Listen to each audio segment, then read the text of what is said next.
હવામાન વિભાગની આગાહી અનુસાર રાજ્યમાં વરસાદી માહોલ રહે તેવી શક્યતા છે। આજે ગુજરાતના કેટલાક વિસ્તારોમાં ભારે વરસાદની આગાહી કરવામાં આવી છે।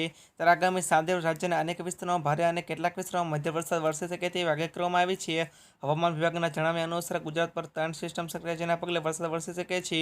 આજે મહીસાગર, પંચમહાલ, દાહોદ, છોટાઉદેપુર, નર્મદા, તાપી, ડાંગ, સુરત, નવસારી, વલસાડ, દમણ અને દાદરાનગર હવેલીમાં ભારે વરસાદની આગાહી કરવામાં આવી છે। હવામાન વિભાગે આગામી 4 દિવસ માછીમારોનો દરિયો ન ખેડવા સૂચના આપવામાં આવી છે। હવામાનશાસ્ત્રી આંબાલાલ પટેલની આગાહી અનુસાર ઓગસ્ટની શરૂઆતમાં પણ ભારે વરસાદની શક્યતા છે।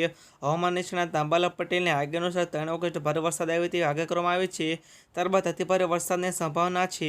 6 થી 10 ઓગસ્ટ દરમિયાન ગુજરાતમાં ધોધમારની શક્યતા છે। ભારે વરસાદથી તાપી નદીનું જળસ્તર વધશે। આંબાલાલ પટેલની આગાહી અનુસાર તહેવારોમાં વરસાદી માહોલ જોવા મળ્યો છે। જન્માષ્ટમી બાદ પણ ભારે વરસાદના એંધાણ કરવામાં આવ્યા છે। 18 થી 20 ઓગસ્ટમાં વરસાદનું જોર વધી શકે છે।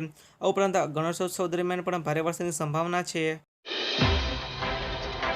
આજે એટલે કે 31 જુલાઈના રોજ જામનગર, અમરેલી, કચ્છ, રાજકોટ સહિત સમગ્ર સૌરાષ્ટ્રમાં થોડો વરસાદ પડવાની શક્યતા છે। 1 અને 2 ઓગસ્ટના રોજ જામનગર, અમરેલી, કચ્છ, મોરબી, રાજકોટ, ભાવનગર સહિત કેટલાક સ્થળોએ હળવો વરસાદ પડી શકે છે। જ્યારે અમદાવાદ, ગાંધીનગર, મધ્ય ગુજરાત, સુરત, નવસારી, આણંદ, વડોદરા અને સ્થળોએ હળવો વરસાદ થવાની સંભાવના છે। હવામાનશાસ્ત્રીઓના મતે બંગાળની ખાડીમાં એક નવો લો પ્રેશર ક્ષેત્રના સક્રિય થવાને કારણે ચોમાસાની ગતિવિધિઓ વધુ તીવ્ર બની છે। આ સ્થિતિ 30 જુલાઈ સુધી ચાલુ રહેવાની શક્યતા છે।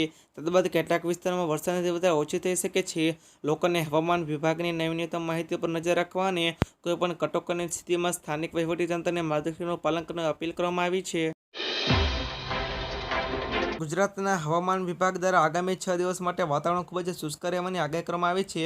હવામાન વિભાગની આગાહી અનુસાર જ્યાં ચડે ત્યાં પડે તેવી પરિસ્થિતિ રહેશે, પરંતુ ક્યાંક પણ નોંધપાત્ર વરસાદ નહીં પડે। હવામાન વિભાગના અનુસાર 5 ઓગસ્ટ સુધી વરસાદની શક્યતા નહિવત છે।